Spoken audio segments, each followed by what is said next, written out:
The subject of immigration and the church goes back to Bible times. Scriptures talk about showing compassion to the stranger in your land.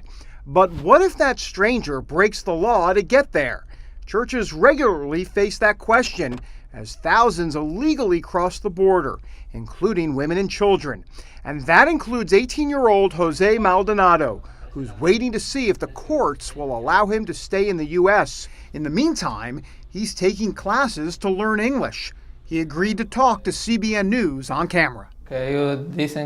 Some of them say we just come here to take their jobs and behave badly. I like this country a lot, and you can have a better life. That's why I came here, to have a better life, to help my family. Last year, Jose traveled from Honduras, up through Mexico, across the Chihuahuan Desert, and into Texas. The 3-month journey almost cost him his life. Out of his group of 25, only 3 people made it through brutal desert conditions to reach America. Jose had very little food or water and knew that he couldn't survive on his own strength. That's when he said he cried out to God in the desert, literally. I always read the Bible and prayed, and I promised God since I left Honduras that if I made it to the U.S., well, I would dedicate myself to the things of the Lord. Jose said his grandparents raised him from a young age after his parents abandoned him. They passed away, and as a teenager, he was on his own. He said often the only place to turn is the gang life. I lived in San Pedro Sula for a while, and there are a lot of gangs there. I really like soccer, and there was a group that rooted for the team I liked. And the group that rooted for them said I had to join their gang or else they would kill one of my family members. Father Cameron Lemons and his wife Janelle see firsthand what happens to young people like Jose. Their church, St. Paul's, is located next to the city's Border Patrol Center.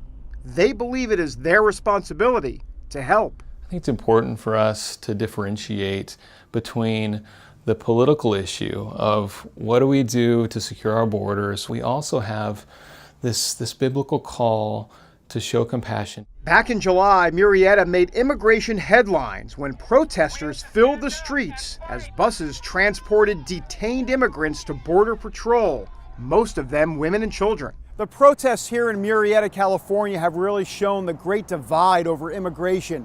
But the churches in Murrieta have also seen a divide, and it's over one word: compassion. The Lemons, at the heart of the protest, provided shelter to detainees and helped organize churches in the area to pray. We have been responding, not to pat ourselves on the back, not to promote ourselves, but just to let people know the truth, which is the fact that we're a city that has some common sense. And when you see a baby floating down the river, you pull it out of the river and you take care of it.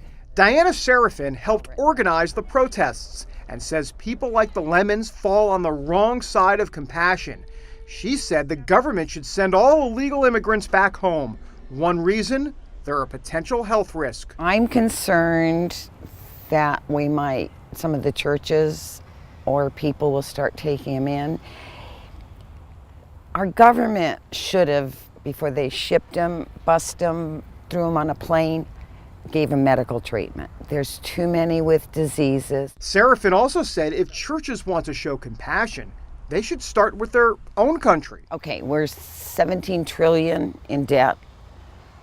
I'm barely surviving myself, and we're gonna pay them to stay here and take care of them, food and welfare. Our nation can't afford it. So where does compassion leave immigrants like Jose as he waits for his upcoming court date? The church may not have a clear-cut answer. I think God has something for me because I put myself in His hands. And maybe putting it in God's hands is one thing the church can agree on. David Brody, CBN News, in Murrieta, California.